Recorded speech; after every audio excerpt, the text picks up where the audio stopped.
Hi, Susan, coming to you again from the TE studio here in Ankeny, Iowa. Over the weekend, we had the inventor of the MISTI at the studio, Ileana. So I'm going to go over how to use our Simply Stamped products with the MISTI with you today. So let's get started. So this is the card we're going to start with. I'm going to show you two ways today to use the MISTI with our Simply Stamped products. One is more for a one-off card, and the other one's more for if you wanted to make a mass production of cards. So we're going to start with this one, which would kind of be what I assume is more of a one-off type card. So I'm going to start with our MISTI here. I love the MISTI, especially just with sayings and stuff to make sure I have them straight, and super dark black is another thing that I'm kind of obsessed with the MISTI. But this thing, the MISTI also makes our Simply Stamps so easy to work with.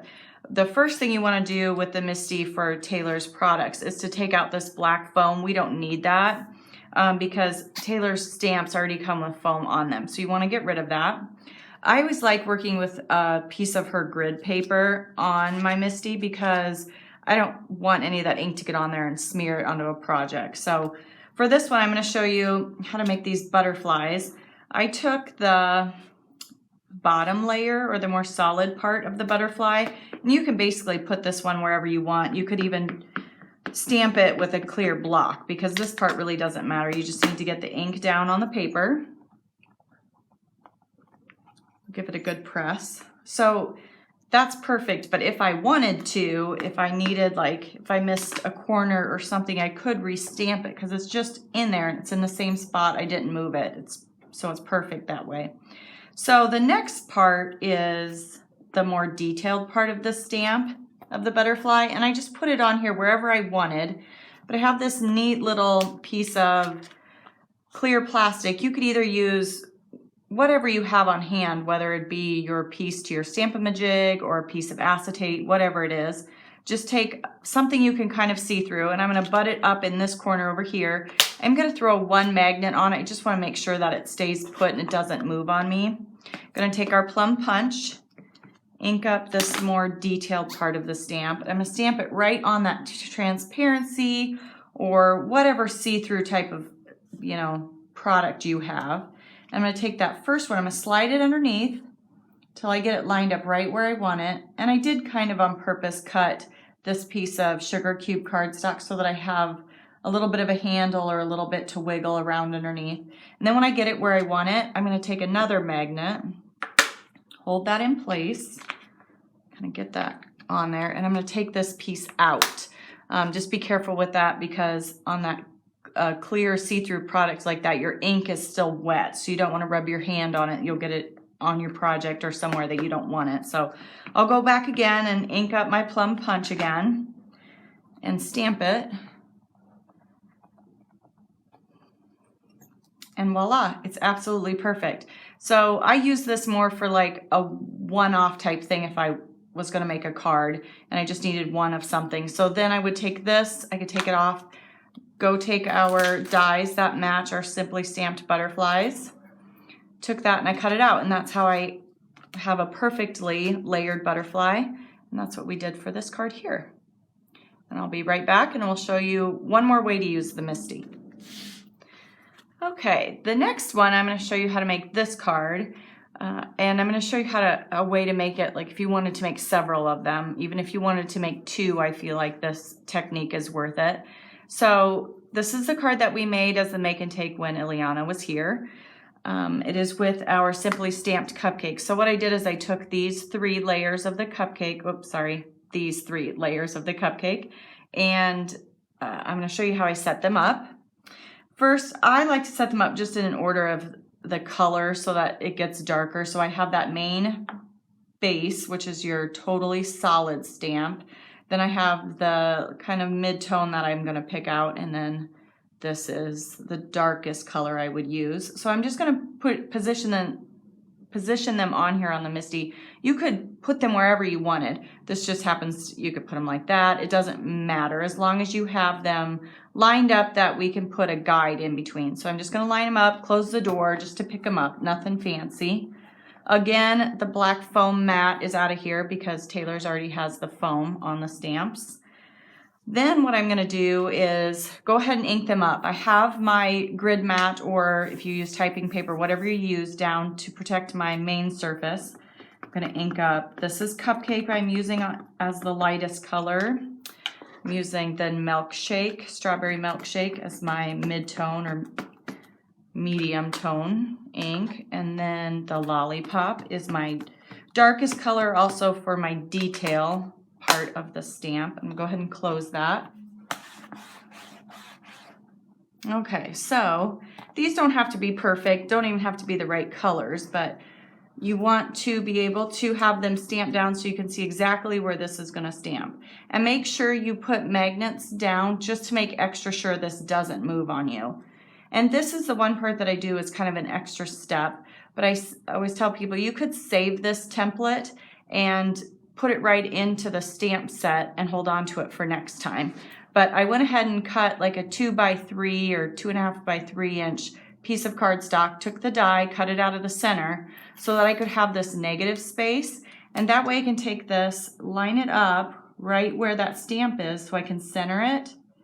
That way I know exactly where my stamp is going to be, and I can take my die cut and drop it in there. And that way this cupcake, the frosting in the ink cupcake, is going to stamp just perfectly on that die every time. And I always take either a piece of washi or a piece of removable tape or something, and I can pick up my die cut that way. Get it out of there. So, and I can do that with each layer.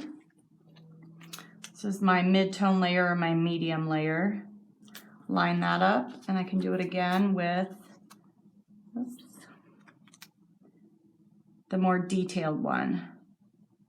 Line that up just right. Tape it down. So, and then this way I can do this over and over again as I make as many of these cards as I want. So then this is my mid-tone, which is my Strawberry Milkshake.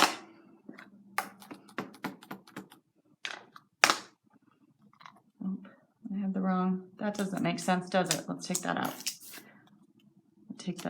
Stamp that. So this was my Strawberry Milkshake on top of the cupcake layer. So let's pick that up, move it up one more.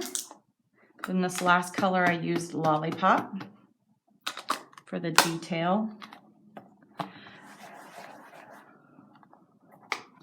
Perfect. And then I could make, that way this is all set up and ready to go. I can make as many of these as I wanted to. But I'm going to show you the cupcake wrapper, so I'm going to set that aside. Do the same thing, so just to reiterate it, same thing again with the cupcake wrapper. I'm going to ink up my stamps.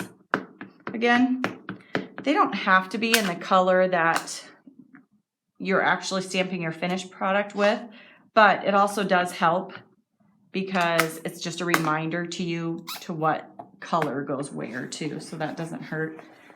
Stamp those down. Again, I'm going to take the 2 layers of the cupcake wrapper, tape them down. Like I said before, I like having my magnets on here so that I'm sure they're not moving, even though I know it's down in this corner. It's just a little extra insurance. So line that up, tape it down.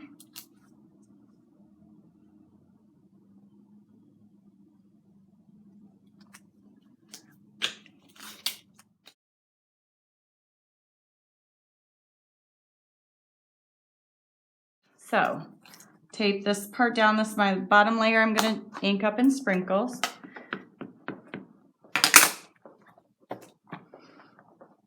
That's that one.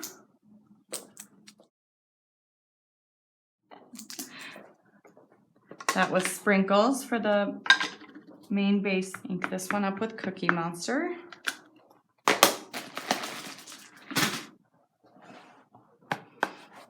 More detailed part of the cupcake wrapper, and look how perfect that is.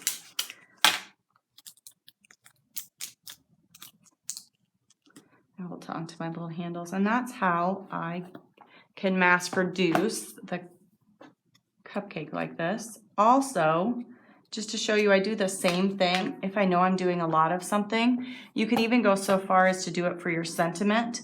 so you make sure the sentiment's in the same spot with every card, is I will take and set it up. I can go ahead and stamp it, make extra sure that it's straight, then I can drop these panels in every time and it'll be perfect every time I stamp it. I'm gonna go ahead and put a magnet there because I do like to make my sentiment super dark black. So I can take it, stamp it, open it up. I mean, that's nice, but